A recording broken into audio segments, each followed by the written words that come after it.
Discipline actually comes from the same root as disciple.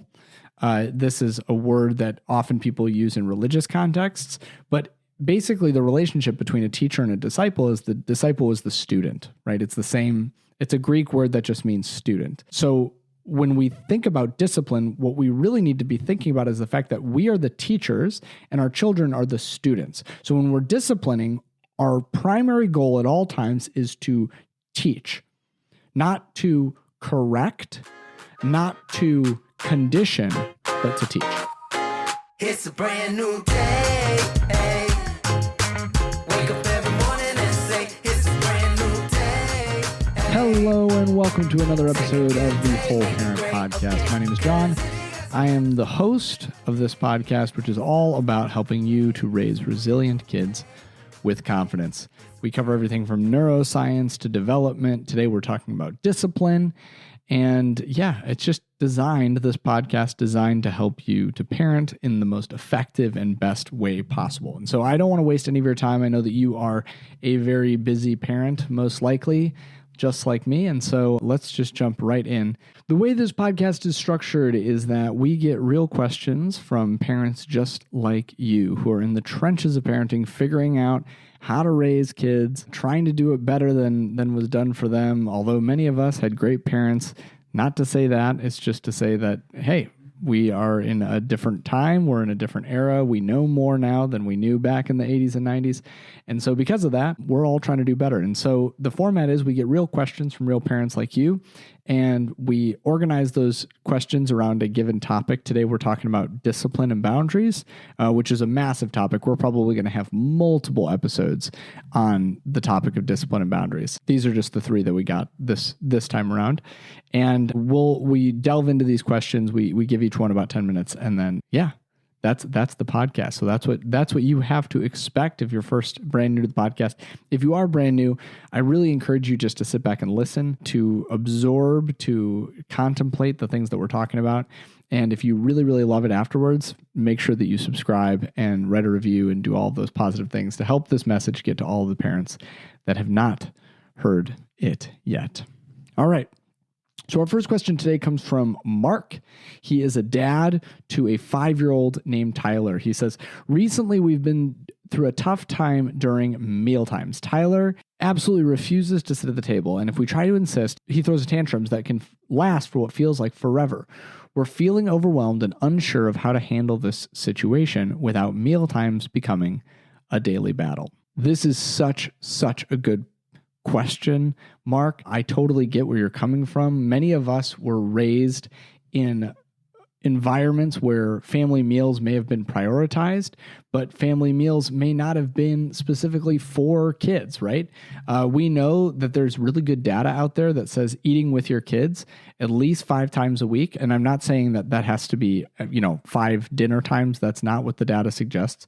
Just 5 meals a week that you eat with your kids can have really, really amazing attachment and discipline and connection related outcomes that kids who eat with their families 5 times a week, whether that's breakfast or lunch or dinner or whatever, really feel more connected to those families. And so with all the positive outcomes related to mealtimes, it can often feel like we have to do this in this way, especially when many of us were raised that mealtimes were a specific way. They looked like this. Everybody had their seat. This is the type of thing that we talked about, that type of thing.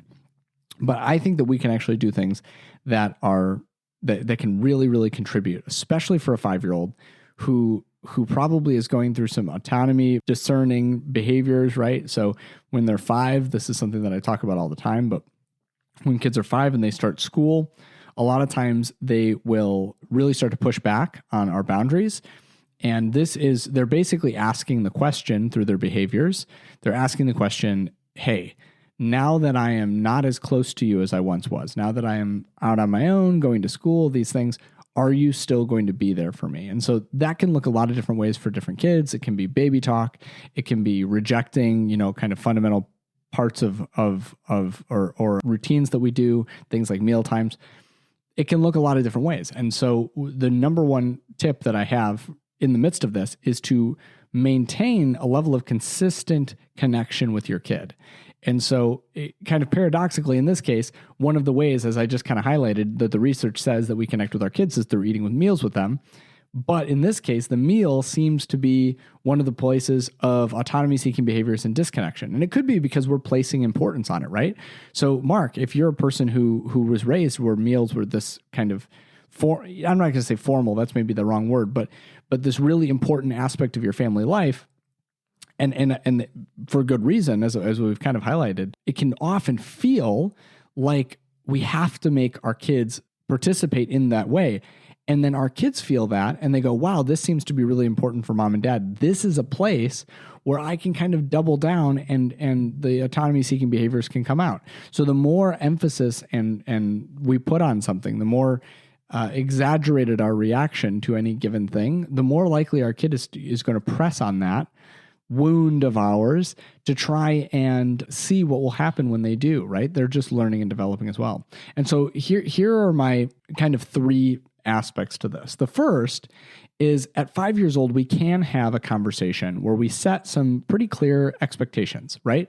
Now, I want to be very open here and say that the expectation that a 5-year-old sit at a table, especially a 5-year-old who's likely in school, who's sitting all day already, for much of the day. This is true for 7-year-olds too. The expectation that we just are going to force them to sit in a table quietly for 40 minutes to an hour is a pretty unrealistic expectation, I think, for many kids. Not for some kids, maybe it's okay, but for many kids, that can be really, really challenging. And so we can set clear expectations. Let's just make sure that those expectations are in line with their developmental capacity.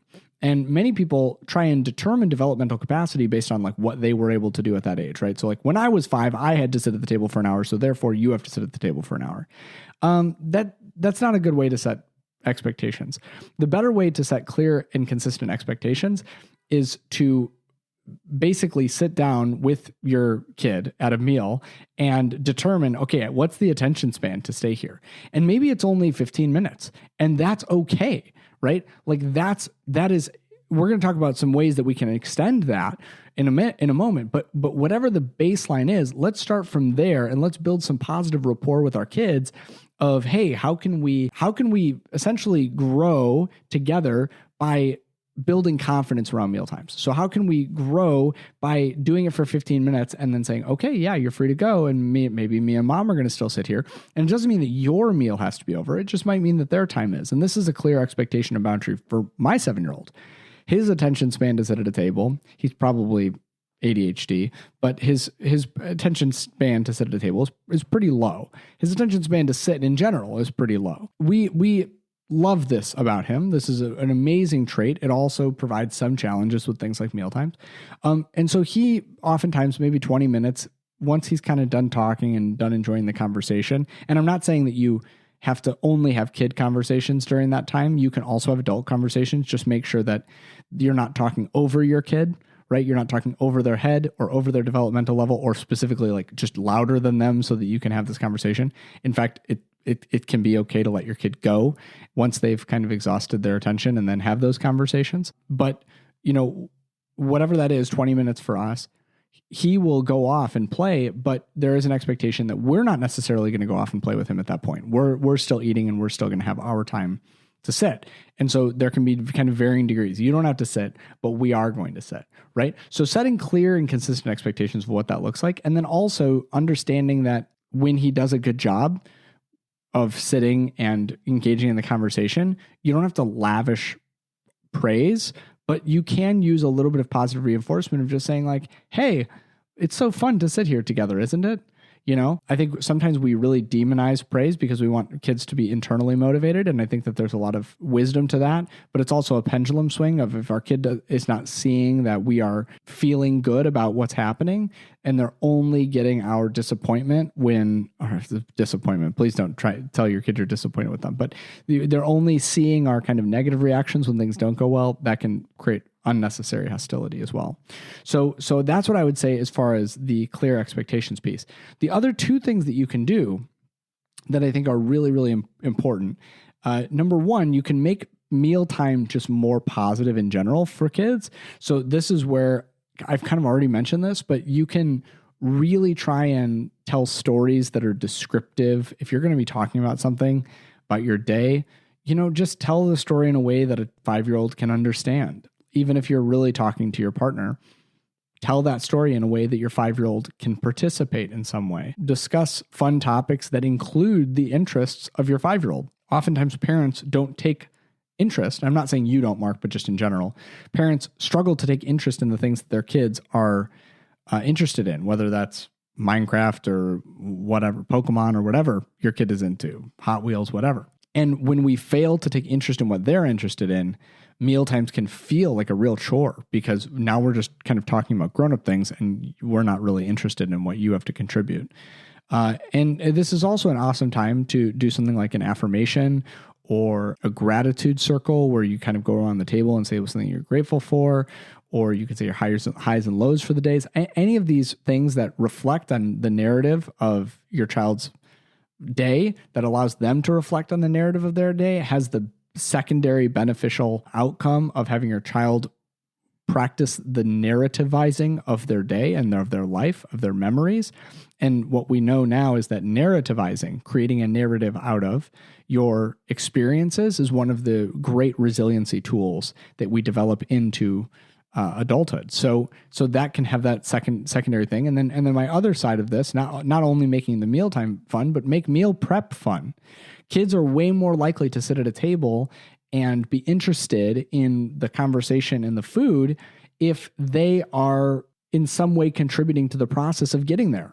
And this is not just, hey, go set the table, right? This is how can they be, involved? Can they pick between, if we're making stir fry, can they pick between the vegetables that we're going to put in? Hey, we're going to put this one in, but we want to know, should we put a yellow pepper in or a red pepper? Or are we going to put, asparagus in this, or are we going to leave it out? A lot of those small choices that a kid can make, and they can really feel good about those choices. And they can also help with things at 5 years old, especially, they can start to do some of the meal prep stuff. I have taught 5-year-olds how to use knives, kitchen knives. Safely. Obviously, we're gonna make sure that they are responsible and that they can be trusted, because those could be pretty damaging. My wife cut herself pretty bad with a knife a while back while cooking. But stirring something, whatever, at 5 years old, they can really help out with a lot of prep. At 2, you're just kind of giving them random odd jobs. They're not really necessarily contributing to the meal, but a 5-year-old can. And so if you can get them involved in meal prep and create a positive environment and have some expectations, but also some praise around sitting at the meal, I think, and contributing, not just sitting, but in being engaged and interactive, I think that can go a really, really long way. And it's a lot better than the alternative that most of us were taught, which is either demonizing food in mealtime, making it this thing that kids dread, but you have to sit here until you finish your food or whatever, which is not a good thing. You can look at the episode on eating where I talk about why the clean plate club is a really, really bad idea for kids long term. But, and if you don't go with that, then you're going to be punished, right? That sets up a really negative stereotype and a really negative environment for eating. If we create a positive mealtime environment with all of these things, I think you're going to have a lot easier time to prioritize this with your kid and be willing to have that conversation and explain the reason that we're doing this is because this is an important family thing for mom and dad. It may not feel important to you right now, but it's important to us. And we hope that someday it will feel important to you as well. But it doesn't have to. You don't have to be happy about it, but let's find ways to make it fun. So that's what I would give you, Mark. And as we continue on, the other things that I'm going to talk about,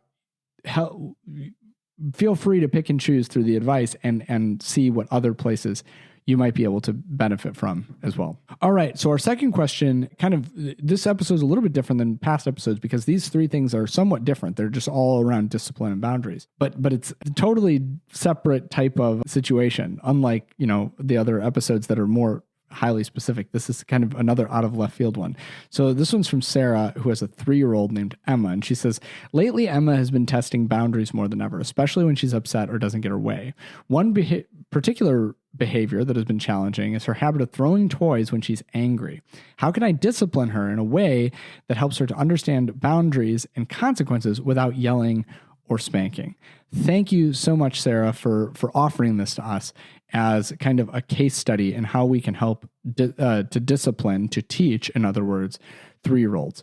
The first thing that I want to say as we engage the concept, the construct of discipline, is to kind of throw out a fallacy that most of us, when we think of the word discipline, what we are actually thinking of is punishment.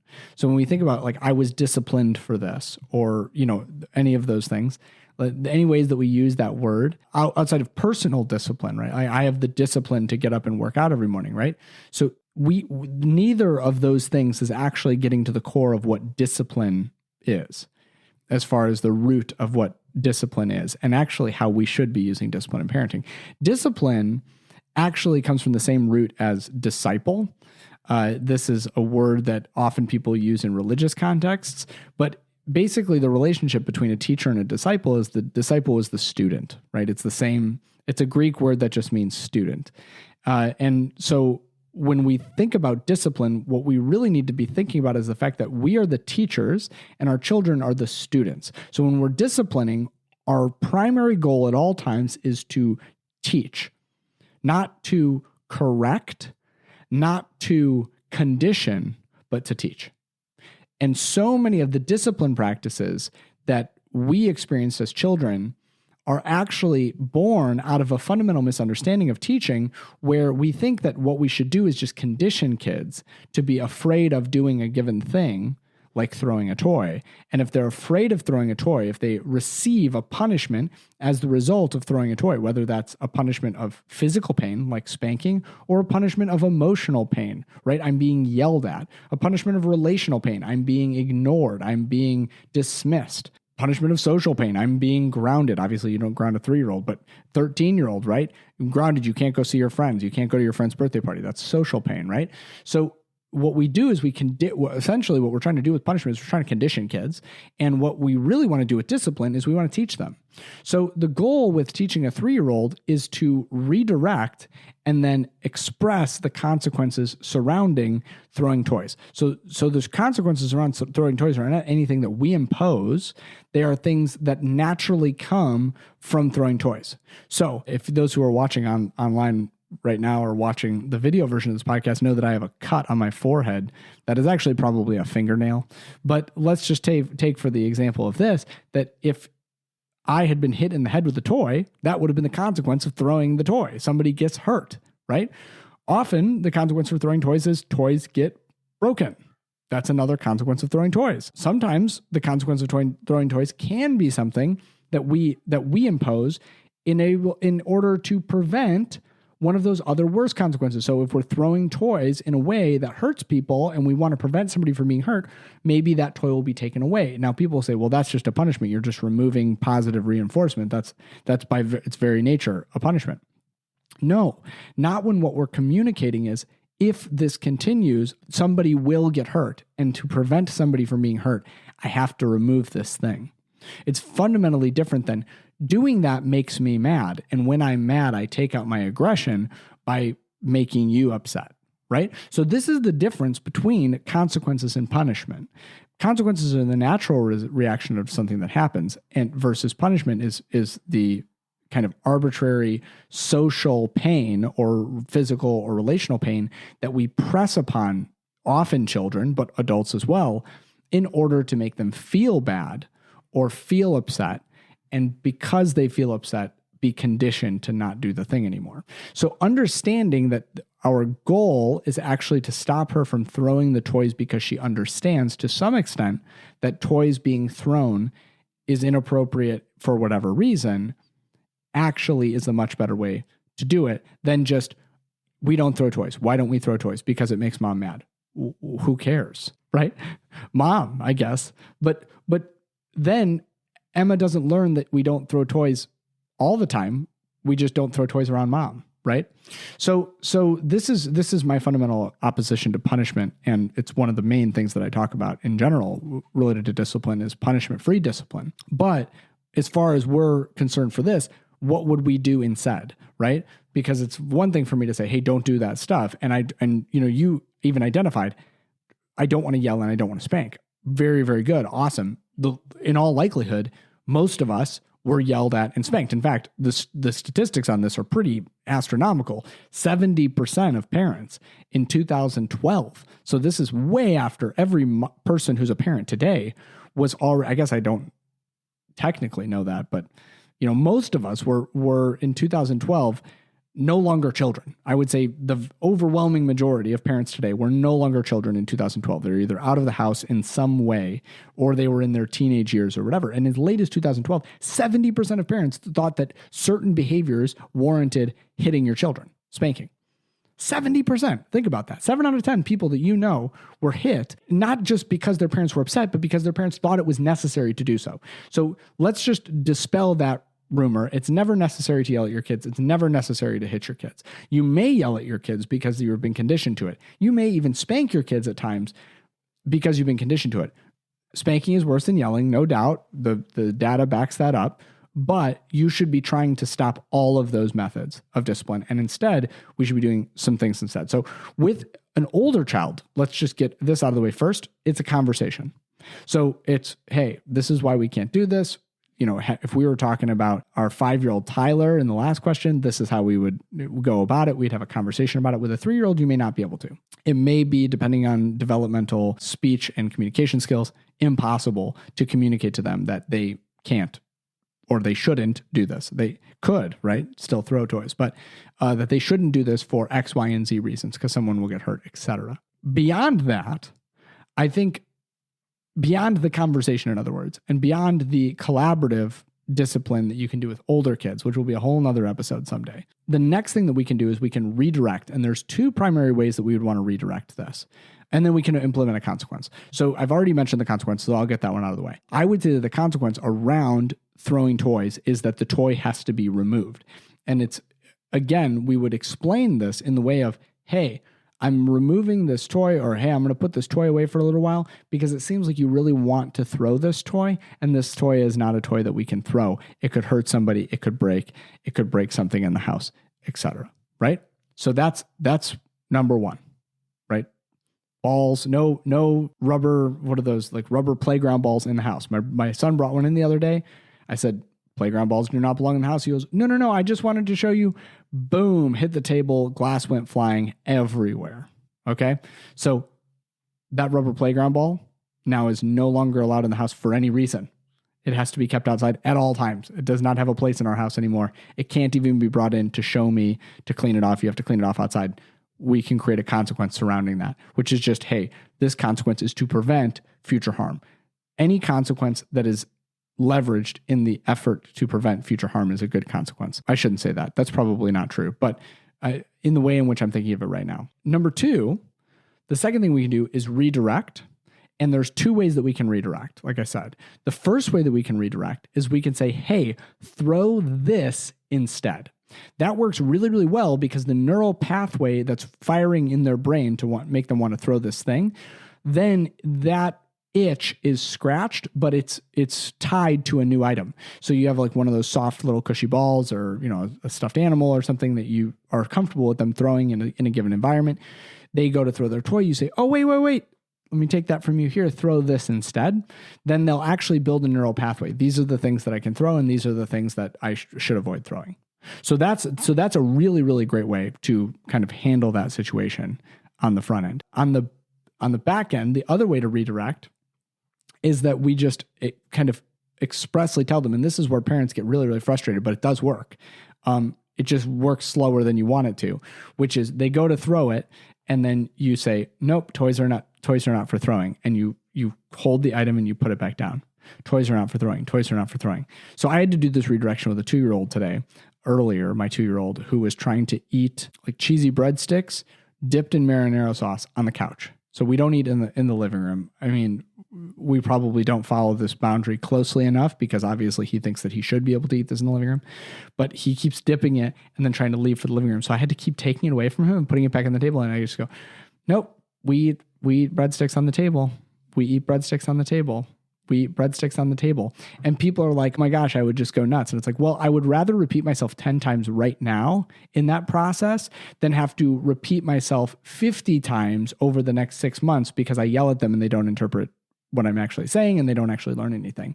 So eventually he really got the message. I can eat this. At first, he did cry. He was upset at me. He was mad because he's a 2-year-old and he's autonomy seeking, which is probably a lot of what's going on right here, right? She's testing her boundaries, and when she gets upset, then she, boom, explodes, right? So kind of I'll give you one more tip as we get into the next one with Jacob. But as it relates to this, just constantly redirecting that behavior, even if it feels like it's not working, it does work, because you're literally building a neural pathway in their brain.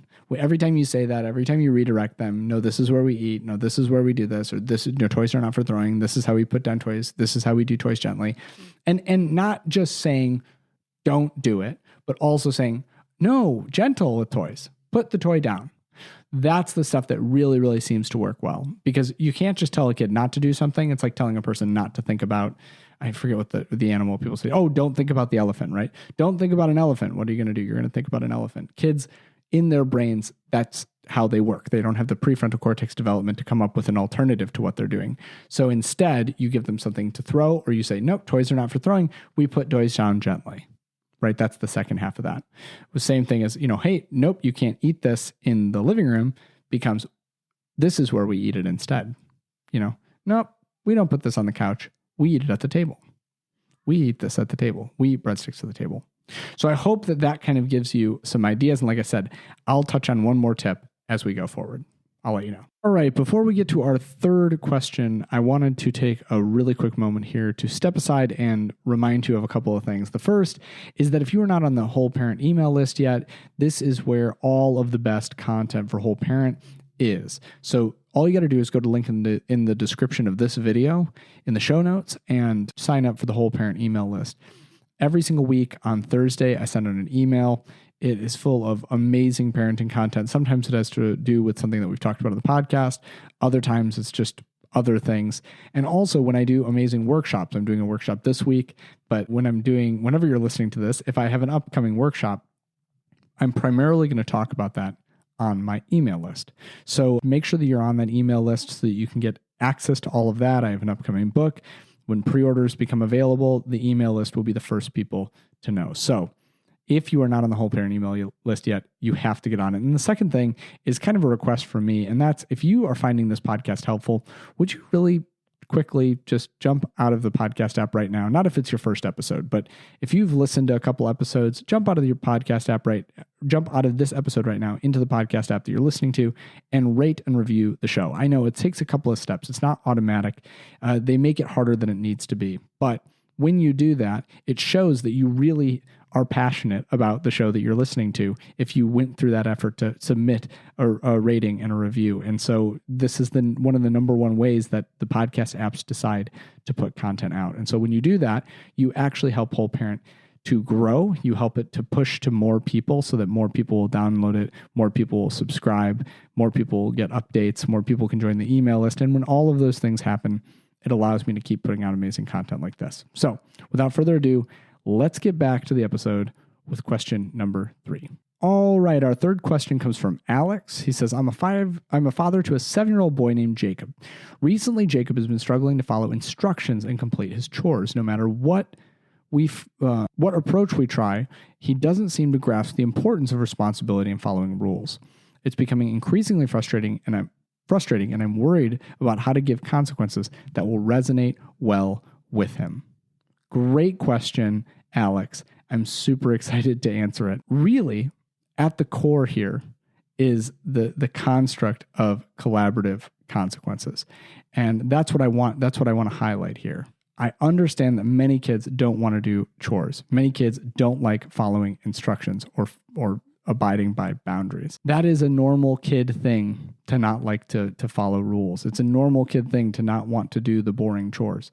What we also know is that doing chores, having responsibilities around the house is incredibly beneficial to kids' long-term physical, mental, emotional, and relational health. We know that this is a positive thing, right? I'm not saying that you have to work your child like they're Cinderella. I'm saying that having a few things that your child can do can be really, really helpful in that, in preparing them for long-term living.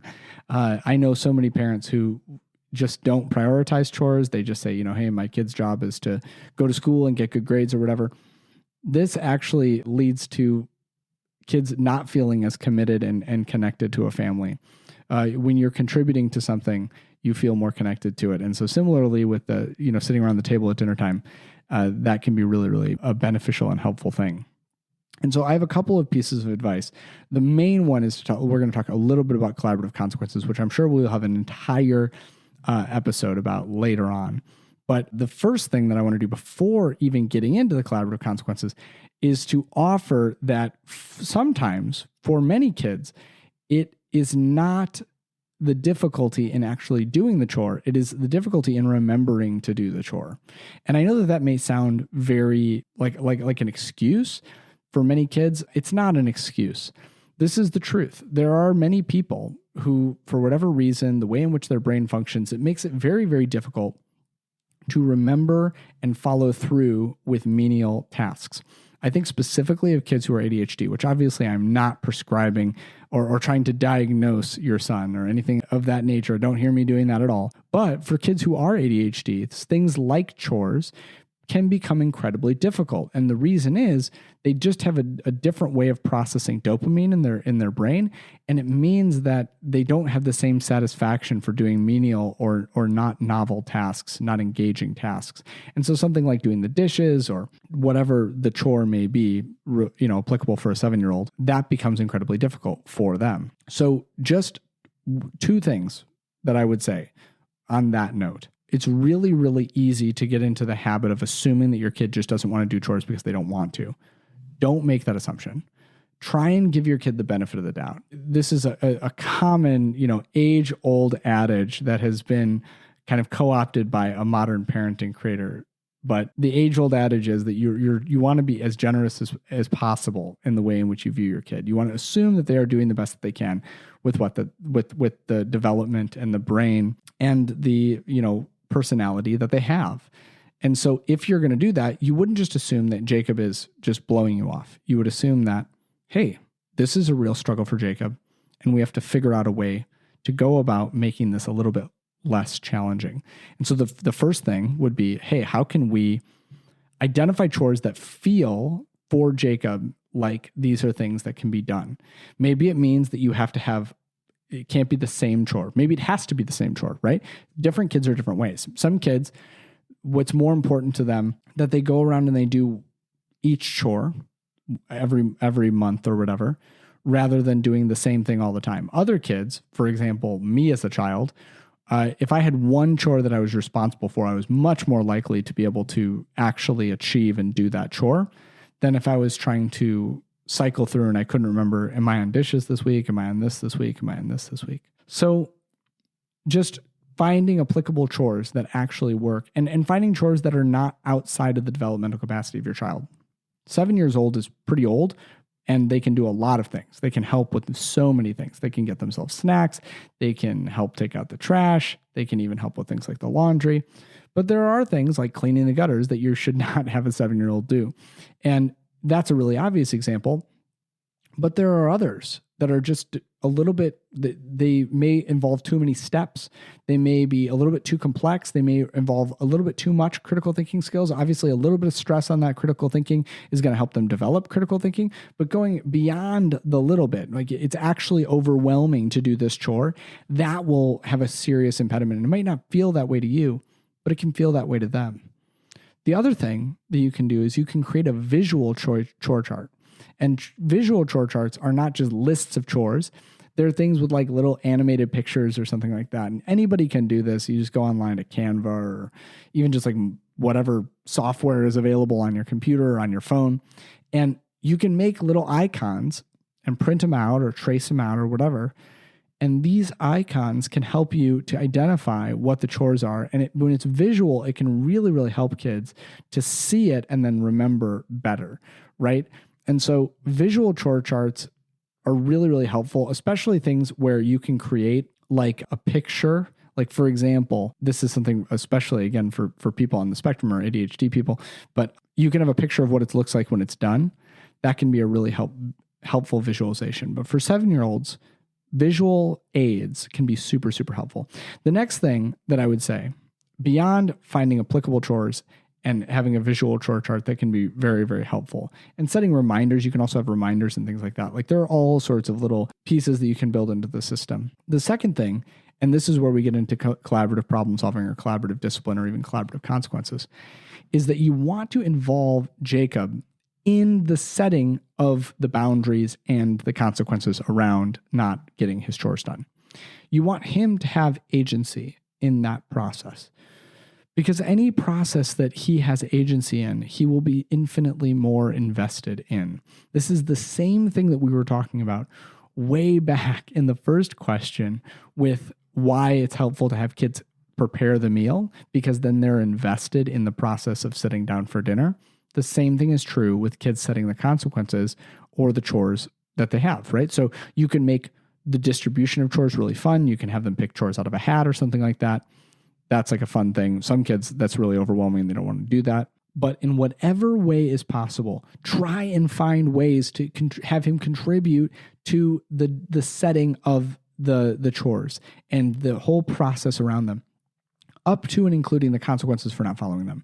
And so what this can look like is just simply sitting down with your 7-year-old and saying, hey, if you don't do this, what do you think I should do? Or what do you think the consequence should be? I should have to do extra the next week. And they may come up with really ridiculous things. They may come up with really, good consequences. Yeah, I will lose this privilege or something like that. Whatever it is, you're going to try and, if it's agreeable to you, right? You have veto power. You don't just have to say like, well, if I don't do it, just do nothing, right? You have veto power.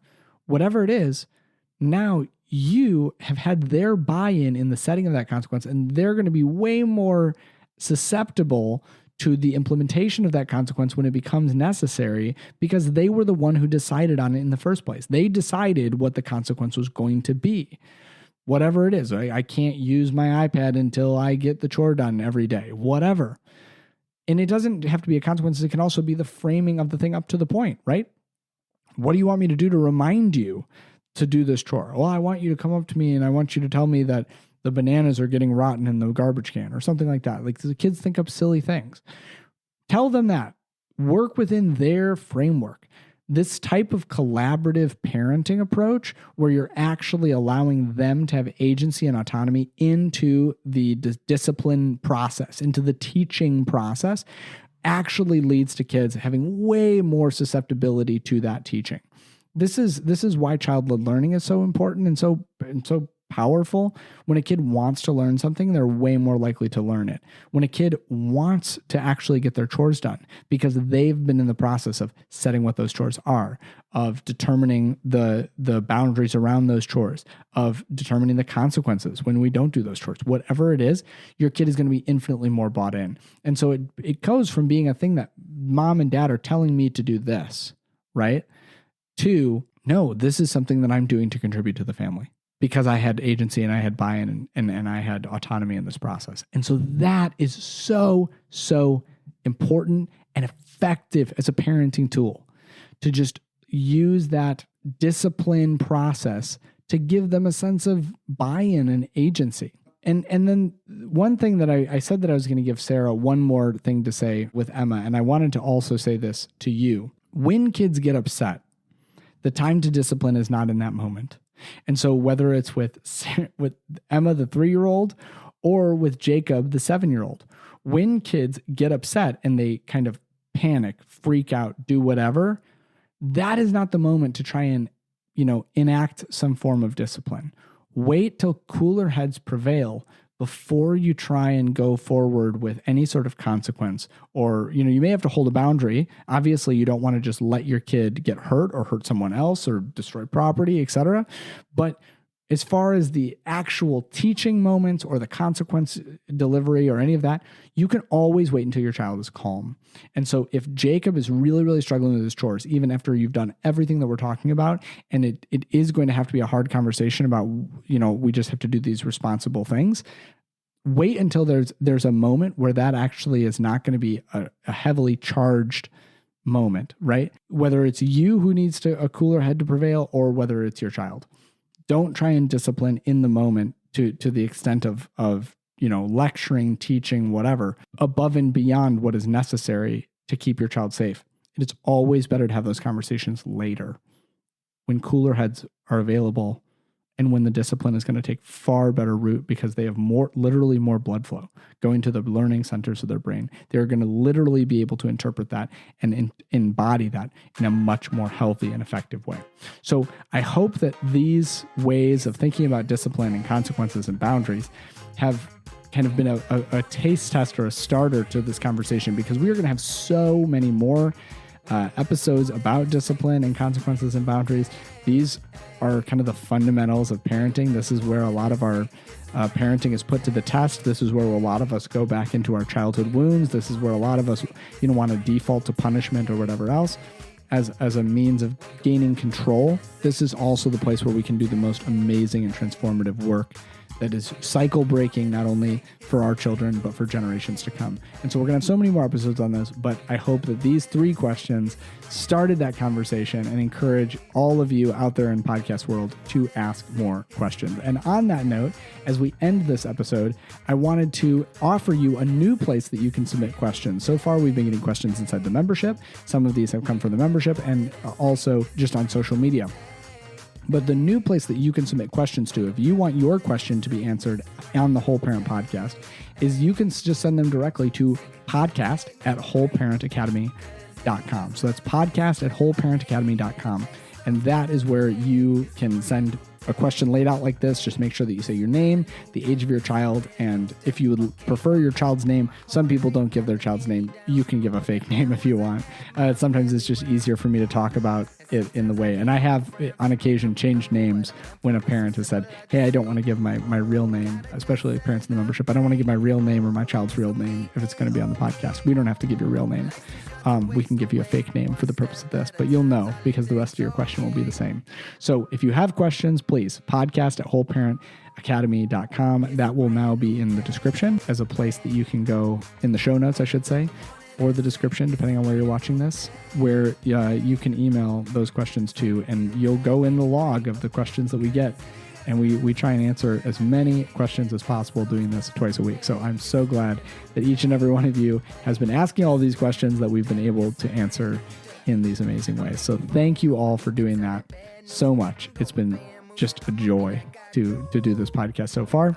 And one last note, just a reminder as we conclude, that if you have not yet, if you didn't take my advice at the mid-roll portion of the show, at the little interlude, to go and rate and review this podcast and share it with a friend. I didn't say that in this episode, but you can share this with someone who's struggling with these things. Perhaps you have somebody in your life who's really having a difficulty with a toddler, throwing, hitting, biting, that type of thing, or a person who's struggling to get their grade schooler to do chores or sit at the dinner table. If you have those people in your life, even if it's you, share this with someone. Share it with your partner, share it with your friends, because the more that parents can have this information, the more that we can know better, we can do better. And that is our goal, right? So do all of those things. Thank you, beautiful people. We'll see you on the next one.